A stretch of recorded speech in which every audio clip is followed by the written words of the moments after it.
చూసుకున్నట్లయితే సంవత్సర పరిపాలన దగ్గరగా ఉంది. ప్రజలందరూ అర్థం చేసుకుంటున్నారు. ఒక పక్క భయాందోళనలో ఉన్నారు. ఏంటి ఈ ప్రభుత్వం ఇలా ఉంది? రెండోది చూసుకుంటే సంక్షేమం గురించి చెప్తూనే వస్తున్నారు. సంవత్సరం అయిపోతుంది. జూన్ 12కి 3 పథకాలు ఇస్తానంటున్నారు. మళ్ళీ ఆయన ఏమంటారు? ఖజానాకు డబ్బులు లేవు, నాకు ఏదైనా మార్గాలు ఉంటే మీరే చెప్పండి అంటున్నారు. అసలు ఎలా ఉంది? ప్రజలు ఎలా అర్థం చేసుకుంటారు? చెప్పాలి అంటే ఈ ప్రభుత్వం ఏదైతే కూటమి ప్రభుత్వం ఉందో ఇచ్చిన హామీలను ఇప్పటివరకు నెరవేర్చలేదు. సంవత్సరం అయిపోయింది. ఏ ఒక్క హామీ కూడా ప్రజలు ఏంటంటే ప్రజలు ఎప్పుడు కూడా సంక్షేమాన్ని కోరుకుంటారు. అటువంటి ప్రజలు సంక్షేమాన్ని కోరుకొని మరి వాడికి ఓటు వచ్చినప్పుడు మరి మాట ఇచ్చినప్పుడు నిలబడాల్సిన బాధ్యత ఉంది కదా ఈ ప్రభుత్వానికి. కానీ ఇప్పటివరకు అసలు ఎటువంటి ఈ హామీలు నెరవేర్చకపోగా పైగా ప్రజల మీద ఎదురుదాడికి తిరుగుతున్న పరిస్థితి ఉంది ఈ ప్రభుత్వాన్ని.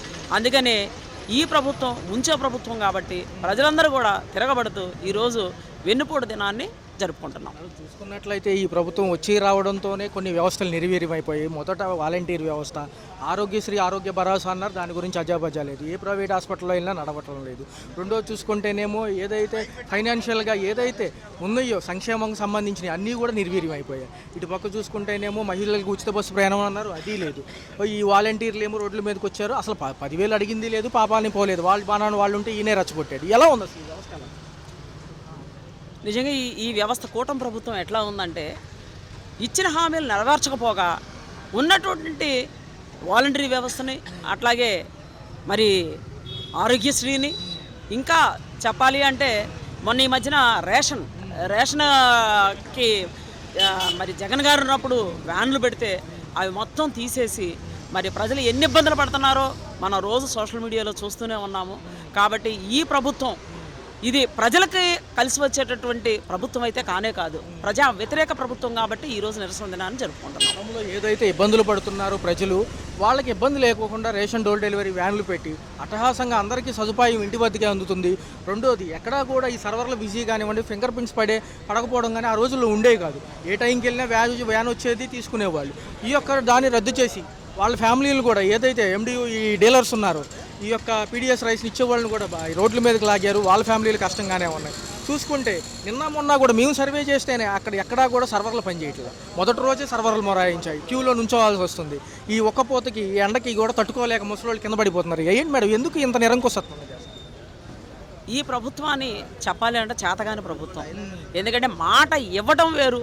ఇప్పుడు జగన్ గారి ప్రభుత్వం ఇప్పుడు మాట ఇచ్చాడంటే ఇంకా మడమ తిప్పే పని లేదు. కాబట్టి ప్రతీదీ ప్రజల వద్దకే పాలన వెళ్ళింది.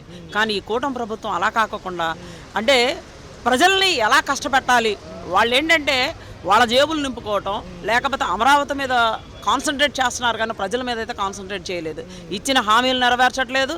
అట్ ద సేమ్ టైం ఏదైతే ఈ రేషన్ డెలివరీ కానీ, ఆరోగ్యశ్రీ కానీ, స్కూల్స్ కానీ, అసలు స్కూల్స్ పరిస్థితి అయితే ఎంత అధ్వానంగా ఉందంటే ఇదివరకు జగన్ గారి ప్రభుత్వంలో ఎలా ఉంది.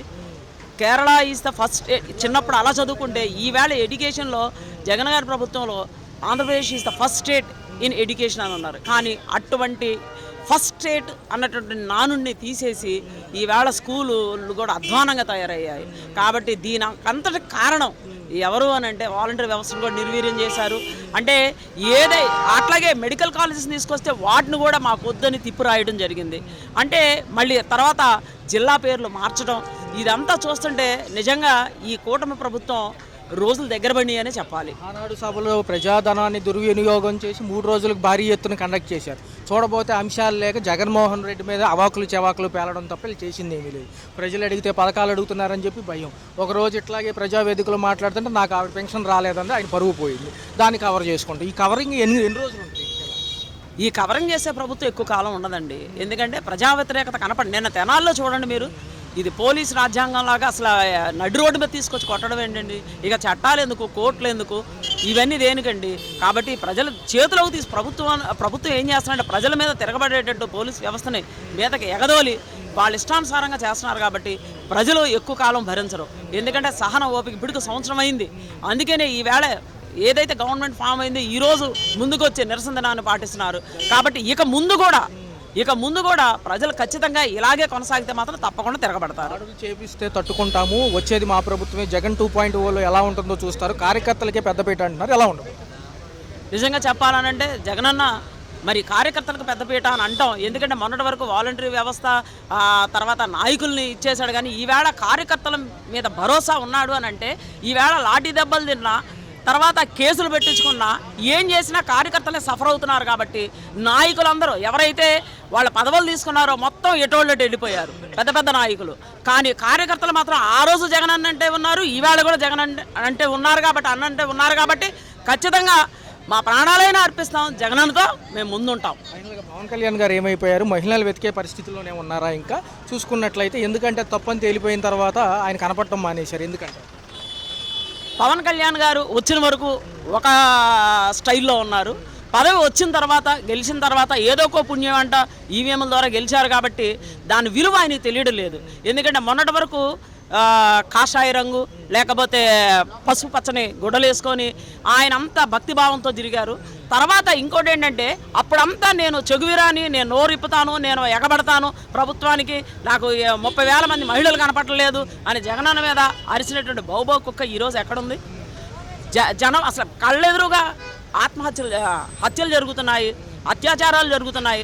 అయినప్పుడు కూడా ఈ 30,000 మహిళలు ఆయన అన్నదే కదా ఎక్కడున్నారు? మరి వెతుకుతున్నారో లేదా మళ్ళీ పడుకొని ఉన్నారో తెలియదు. కాబట్టి పవన్ కళ్యాణ్ గారు ఇకనైనా మీ జూలు విదిల్చి అసలు ఏం జరుగుతుంది అనేది మీరు ప్రజాక్షేత్రంలోకి రావాలి. తర్వాత మహిళల గురించి నేను పట్టించుకుంటాను, మహిళలకి నేను అండగా ఉంటాను అని మీరు అన్నారు.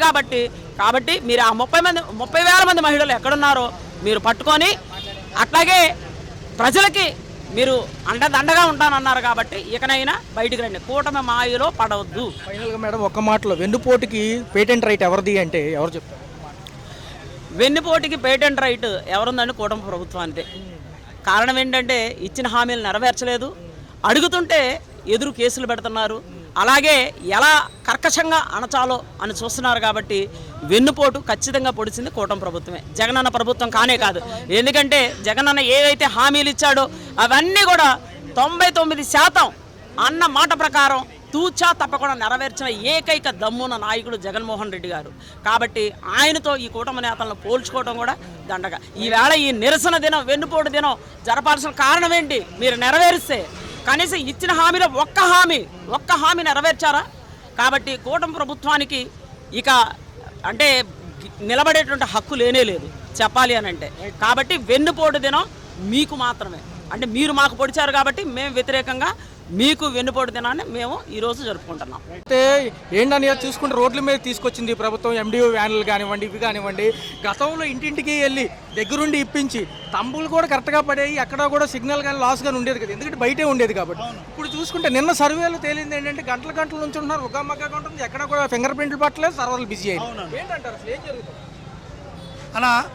ఈ ఎండిఓ వ్యవస్థలో జనాలకి న్యాయం జరిగింది తప్ప అన్యాయం ఎక్కడ జరగలేదు. కానీ అన్యాయం జరిగిందని చెప్పేసి ఈ కూటమి ప్రభుత్వం మమ్మల్ని రోడ్డు మీదకి లాగేశారన్న. మేము పబ్లిక్కి తీసుకెళ్ళి సర్వీస్ చేసి ఇంటికి మూటలు మోసుకెళ్ళి ఇచ్చి ఇంటికి వెళ్ళి తంబులు వేయించాం. ఇప్పుడు ఆ వ్యవస్థ లేదు, మిషన్ పట్టుకొని ప్రతి ఒక్కరి ఇంటికి వెళ్ళి తంబేసేస్తున్నారు. మేము ఉన్నప్పుడు కాటా పెట్టి గెట్ వెయిట్ కొట్టేవాళ్ళం అన్న. ఇప్పుడు కాటా కూడా తీశారు, డైరెక్ట్గా బ్లూటూత్ కనెక్షన్ లేదు కాటాకి, డైరెక్ట్గా ఇంటికి వెళ్తున్నారు, మిషన్ కొడుతున్నారు, డబ్బులు ఇచ్చేస్తున్నారు. మేము చేసినప్పుడేమో లంచితనం అన్నారు, స్మగ్లింగ్ అన్నారు, గోండాలు అన్నారు. మరి ఇప్పుడు చేస్తే సంసారమా అని అడుగుతున్నాం మేము. ఎండి వ్యవస్థ కష్టపడింది కూడా చూసి 75% మీ వ్యవస్థ బాగుంది, ఇంటికే తీసుకెళ్ళి ఇవ్వాలని కోరుతున్నారు జనాలు అని చెప్పారు. అలాంటిది ఈ రోజున అర్ధాంతరంగా రోడ్డు మీదకి లాగేశారు, వెన్నుపోటు పొడిచారు అన్న మమ్మల్ని. వాలంటీర్లతో సహా ఎండీలు అందరినీ వెన్నుపోటు పొడిచారు. వాలంటీర్లకి అయితే మీకు 5,000 ఏంటిది అది 5,000 ఎవరికి వస్తాయి, కనీస వేతనం కూడా కాదు, మేము 10,000 ఇస్తామని చెప్పారు. అలా వాళ్ళకి వెన్నుపోటు పొడిచారు. మాకు వచ్చేసి ఈ వ్యవస్థ బాగుంది, 75% ఉంచుతామన్నారు. అలాంటిది ఇప్పుడు సడన్గా తీసేశారు. ఇప్పుడు ఎండీలు అక్కడ చేశారు, ఇక్కడ చేశారు అని చెప్పి ఒకళ్ళిద్దరు చేసిన దానికి అందరికి ఆపాదించారన్న. మమ్మల్ని ఉగ్రవాదులు అన్నారు, తీవ్రవాదులు అన్నారు, ఆర్థిక నేరస్తులు అన్నారు. ఇప్పుడు డెలివరీ వ్యవస్థలో జరగట్లేదు అన్న. ఈ సోషల్ మీడియాలో చూడండి, ఫేస్బుక్ లో చూడండి, యూట్యూబ్ లో చూడండి, ఛానల్స్ లో చూడండి. వెంటనే కూడా ఈ రేషన్ పక్కదారి పట్టడం విజువల్స్ తో సహా వచ్చినాయి. అవునన్నా, విజువల్స్ ఉన్నాయి. మేము కూడా డిపోల దగ్గర తీసిన వీడియోలు ఫేస్బుక్ లో పోస్ట్ చేస్తున్నాం అన్న. డెలివరీ వ్యవస్థలో మాకు ఎంత ఇస్తున్నారు అంత ఇస్తున్నారు అని చెబుతున్నారు. పంచదార 20 రూపాయలు తీసుకున్నారు, మేము 17 రూపాయలే తీసుకున్నాం, గవర్నమెంట్ రేటే. ఇప్పుడు 20 రూపాయలు తీసుకున్నారు, 30 రూపాయలది కూడా తీసుకున్నారు. మీరు చూసే ఉంటారు, ఆల్రెడీ మీడియాలో వచ్చినాయి. పంచదార ఒక ప్యాకెట్ 30 రూపాయలు తీసుకొని ఆమెకి 120 రూపాయలు చిల్లర ఇచ్చారు 15 కిలోలకి. ఈ వ్యవస్థను ఏమంటారు మరి? మా వ్యవస్థని మీరు ఎన్నో దారులుగా తప్పుడు చేశారని చెప్పి ఉగ్రవాదులు అన్నారు, తీవ్రవాదులు అన్నారు, ఆర్థిక దోపిడీదారులు అన్నారు. మరి ఇప్పుడు ఈ డీలర్ వ్యవస్థని ఏమంటారు మరి? ఇదే పెద్ద మాఫియా. ఆల్రెడీ ఠాగూర్ సినిమాలో చూసాం, పందికొక్కులాగా తిన్నామని చెప్పారు. వాళ్ళే చెప్పారు, డీలర్లే చెప్పారు, పందికొత్తులాగా జనాలకి ఇవ్వకుండా దోచుకొని తిన్నామని చెప్పారు. ఇప్పుడైనా మిషన్లు వచ్చినాయన్నా, మేము జాగ్రత్తగా ఇచ్చాం. డీలర్ వ్యవస్థ ఉన్నప్పుడు మిషన్ లేవు, స్లిప్లే. మాతోనే సంతకాలు అలా 4-5 సంతకాలు పెట్టాను, ఏలు ముద్దలు వేపించుకుని మీరే వేసుంటారు, చూస్తున్నాం, మీరు కూడా వేసుంటారు. వ్యవస్థ వచ్చింది మళ్ళీ. వ్యానులతో తిరిగే సమయంలో ఎక్కడా కూడా సర్వర్లు బిజీ కానివ్వండి, ఫింగర్ ప్రింట్ పడిపోవడం అనేది లేదు అసలు ఎక్కడ అసలు లేదండి. సర్వర్ ప్రాబ్లం అనేది లేదు. అలాగే మేము ప్రతి ఒక్కరు ఇచ్చాం. ఇప్పుడు కొంతమంది వెళ్తే మేము ప్రస్తుతానికి డబ్బులు వేస్తున్నామండి, బియ్యం అయితే కొంచెం టైం పట్టింది, సర్వర్ రావట్లేదు అన్నారు. మరి డబ్బులకి సర్వర్ పని చేస్తుందా? బియ్యం కావాలంటే సర్వర్ పని చేయట్లేదా? మేము నిన్న నోటీస్ చేసామండి. ఆల్రెడీ నేను ఒక యూట్యూబ్ ఛానల్ స్టార్ట్ చేశాను, దాంట్లో కూడా పెట్టాను. మీరు ప్రతి ఒక్కళ్ళు యూట్యూబ్లో కానీ ఫేస్బుక్లో కానీ చూస్తున్నారు, సర్వర్లు పని చేయట్లేదండి, రోడ్ల మీద నుంచో పెడుతున్నారు, డిపోల ముందు నుంచో పెడుతున్నారు. ఒకటి డిపోలకి మేము స్వచ్ఛందంగా వెళ్ళి సర్వే చేయడం జరిగింది. దగ్గర 2-3 గంటలు ఫింగర్ ప్రింట్ పడక నుంచి ఉన్న వాళ్ళు ఉన్నారు. రెండో సర్వర్లు పని చేయట్లేదు, మేమే చూసాం. అవునన్నా, సర్వర్లు పని చేయట్లేదని చెబుతున్నారన్న. నేను ఒక డిపోకి వెళ్తే నేనే తంబే వేయాలి, ఏలు ముద్ర అంటే సంచి తెచ్చుకున్నామంటే సంచి తెచ్చుకోలేదంటే సరే వేస్తాను రండి అన్నారు. సంచి తెచ్చుకున్న వాళ్ళేమో పక్కన నుంచోమంటున్నారన్న, సంచి లేని వాళ్ళు ముందుకు రమ్మంటున్నారన్న. మరి ఈ వ్యవస్థను ఏమంటారో నాకు అర్థం కావట్లేదు. ఫ్యామిలీషన్ రోడ్డు మీద తీసుకొచ్చారు, పోషణకి ఇబ్బంది అయిపోతుంది. 4 సంవత్సరాలు పైచిలకు పనిచేసి ఉన్నారు. మరి ఏంటి సార్ ఇప్పుడు ఉపాధి ఏంటి మరి? మేము అదే అడుగుతున్నామండి. మేము 3 రోజులు, 1 రోజు కాదు, 2 రోజులు కాదు, 3 రోజులు ధర్నా చౌక్లో ధర్నా చేసాం. మా పరిస్థితి ఏంటి? ఆ రేషన్ వెహికల్ మేము తిప్పుకోవడానికి కూడా లేదు. మొబైల్ క్యాంటీన్ అని ఉంది, దాది మాకు తిప్పుకోవడానికి అనుకోగా గూడ్స్ వెహికల్ కింద ట్రాన్స్ఫర్ చేసిస్తా అన్నారు. 1వ తారీఖు చేసిస్తా అన్నారు. ఈరోజు వచ్చేసి 4వ తారీఖు, ఇంతవరకు ఏ మాట లేదు. అంటే వాలంటీర్లు తీసేసినట్టు అర్ధాంతరంగా మమ్మల్ని కూడా తీసి రోడ్డు మీద పడేశారు. ఏమన్నంటే మేము ఏదన్నా మాట్లాడితే జగన్ సైనికులు వీళ్ళని మా మీద ముద్రలు వేసేస్తున్నారు. ఇందులో ఒక క్యాస్ట్ వాళ్ళు లేరు, ఒక మతం వాళ్ళు లేరు, అలాగే ఒక పార్టీ వాళ్ళు లేరు. ఒక పార్టీని ఆపాదించేసేసి మమ్మల్ని వీళ్ళు జగన్ సైనికులను ముద్రలేసి, నిజంగా చెబుతున్నాం, మేము జగన్ సైనికులు ఈ రోజు నుంచి అవుతాం. మీ వెన్నుపోటు దినాన్ని మేము ఇంకా ముందుకు తీసుకెళ్తాం. ఎందుకంటే మమ్మల్ని రోడ్డును పడేసేశారు పవన్ కళ్యాణ్ గారు, చంద్రబాబు నాయుడు గారు. ప్రతి ఒక్క ఆవేదన గమనించండి. ఇప్పుడు మేము ఎక్కాం రోడ్డు, రేపు రోజున మా పిల్లలు, మా భార్య ఎక్కుతారు రోడ్డు. మా అందరిని రోడ్డును పడేసిన బాధ్యత మీదే అవుతుంది, గమనించవలసిందిగా కోరుతున్నాను. అలాగే 1వ తారీఖున రేషన్కి వెళ్ళిన పాపం అనంతపురంలో ఒక మహిళ చనిపోయింది. మరి ఇట్లాంటి ఇంకా పునరుద్ధరణ కాకుండా మీరు మళ్ళీ మమ్మల్ని ఉద్యోగంలోకి తీసుకోవాల్సిందిగా కోరుతున్నాను. మేము చేసిన మంచి పనులు మీరు గుర్తించారు, కానీ మీరు మీ కళ్ళు మూతలు పడి, వైసీపీ అనే కళ్ళు మూతలు పడి మమ్మల్ని రోడ్డు మీదకి లాగేశారు. Down down Chandrababu, down down Chandrababu, వర్ధిల్లాలి జగన్మోహన్ రెడ్డి గారి నాయకత్వం. జై ఎండియు, జై ఎండియు, అవినాష్ గారి నాయకత్వం, అవినాష్ గారి నాయకత్వం. Down down Chandrababu, down down పప్పు, డౌన్ డౌన్ చంద్రబాబు నాయుడు, వర్ధిల్లాలి ఎండియు నాయకత్వం. పర్వాలేదు, నాట్ బ్యాడ్. ఇప్పుడే ఏం చెప్పలేము. ఏమంటున్నారు అంటే ఈ సంక్షేమ అభివృద్ధి కూడా రేపు 12కి ఇస్తామనేది 3 పథకాలు అంటున్నారు, కానీ ఎక్కడా కూడా దాఖలాలు లేదు, ఖజానాలో డబ్బులు లేవంటున్నారు. ఖజానాల్లో డబ్బులు చేసుకులే లేనప్పుడు వాగ్దానాలు చేయకూడదు కదా. వాగ్దానాలు చేసినప్పుడు అమలుపరచాలి. 3 రోజులు మహానాడు సభ పెట్టారు, ప్రజల ధనం దుర్వినియోగం అయింది. ఒక పక్కేమో ఫండ్స్ వచ్చాయి అంటున్నారు. ఫండ్స్ తీసుకొస్తున్నాడు, మొత్తం మీద కేంద్రంతో సఖ్యతగా ఉండి కేంద్రం నుంచి రాబడుతున్నాడు బాగానే. కేంద్ర మంత్రివర్గం వీళ్ళ మద్దతు మీద ఆధారపడి ఉంది కాబట్టి మరి రాష్ట్రానికి మంచి జరిగే అవకాశం ఉంది. ఓకే సార్, మరి జగన్ 2.0తో మళ్ళీ వస్తానంటున్నారు కదా ప్రజల్లోకి. ఈసారి కార్యకర్తలే పెద్దపేట అంటున్నారు. ఆయన వర్షం ఆయనకు ఉంది, చూస్తే మరి ఎలా ఉంది 1 ఇయర్? అదే ఓడిపోయినప్పుడల్లా కార్యకర్తలు గుర్తు వస్తారు ప్రతి నాయకుడికి, సహజమే భారతదేశంలో.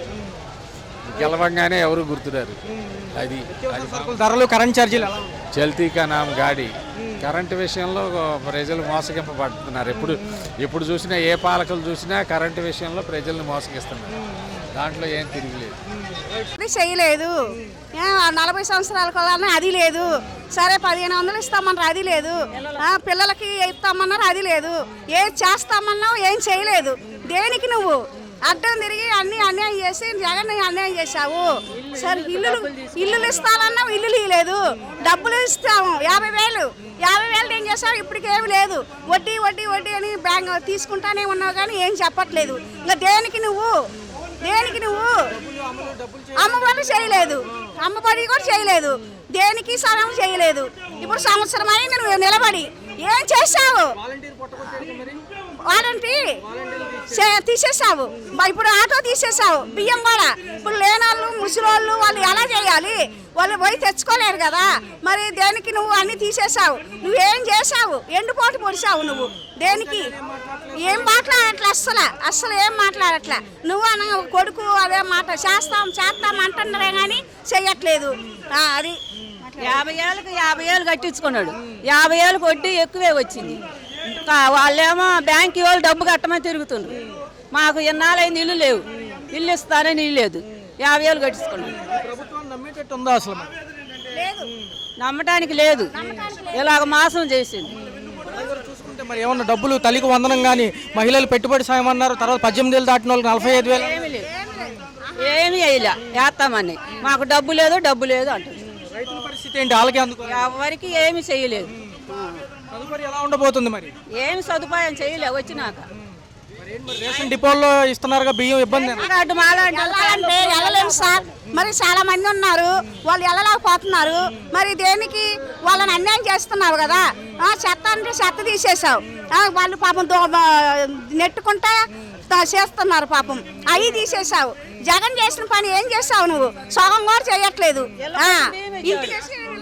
ఇళ్ళకి వచ్చి బియ్యం ఇచ్చాడు, ఇప్పుడు బియ్యం కూడా ఇవ్వటంలే. మేము విధానం కరెక్టేనంటారు? వెళ్ళకపోతున్నాం, మా కాళ్ళు అందరూ వెళ్ళిపోతుండ్రు. మేము తెచ్చుకోలేని వాళ్ళం ఆగిపోతున్నాం. వెనుపోటు దినోత్సవం చేయడం కరెక్టే వెనుపోటే మళ్ళా అండి ఇలాగా అండి ఏమంటే ఏనికైనా అలా మాట్లాడుతున్నారు సార్. అంతే మేము ఎంత అల్లాడుతున్నాము. వడ్డీలకు తెచ్చి కట్టినాం 50 ఏళ్ళు, మాకు డబ్బులు ఇవ్వలేదు, ఇల్లు ఇవ్వలేదు. అల్లాడుతున్నాం ముసలాళ్ళమయ్యి కూడా. ఇల్లు వస్తే ఉంటామని ఇచ్చినాం. హలో, తెలుగు రాజ్యం ఛానల్ చూస్తున్నారా? సామాజిక రాజకీయ జీవన చిత్రణే తెలుగు రాజ్యం. అతిశయోక్తులు అసత్యాలు ఉండవు. రాజకీయ కోణం కాదు, ప్రజా కోణమే కొలబద్ద. తెలుగు రాజ్యం వీక్షణ మీ ఉత్తమ అభిరుచికి నిదర్శనం.